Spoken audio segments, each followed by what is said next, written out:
For 3 weeks already, there have been no restrictions for consumers in Ukraine's energy system. Ukrainian Energy Minister Herman Halushchenko said that Ukraine was coming out of the difficult winter fully supplied with fuel.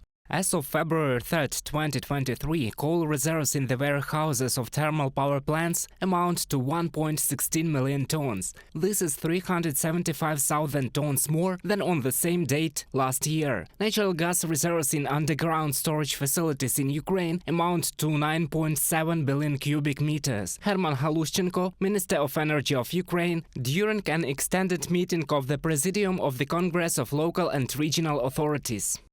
According to experts, the Russian Federation lost strategically because it did not achieve its goal of leaving Ukrainians without electricity and heating in winter. The aggressor state used more than 1,000 missiles and drones to attack Ukraine's critical infrastructure.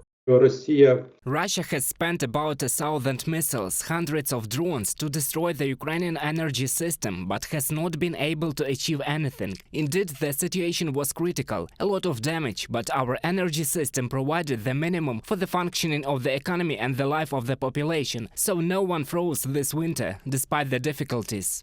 By the next heating season, Ukraine will strengthen the protection of electricity distribution systems and generation facilities. The project will include concrete pavements and underground recesses. Air defense facilities will also be used. Therefore, we plan to implement measures that will secure distribution substations from enemy drones and missile attacks. Relevant projects have already been developed and will soon be implemented. We will do this throughout the year, preparing for the next heating season. Denis Shmyhal, Prime Minister of Ukraine, from the official website of the Government of Ukraine.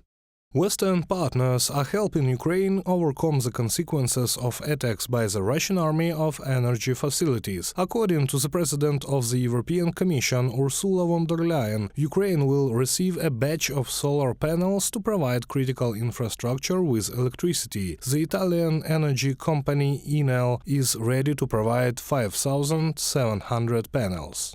These panels can cover more than 11,000 square meters of roofs of public buildings. So they will provide electricity to schools, to hospitals, to fire departments.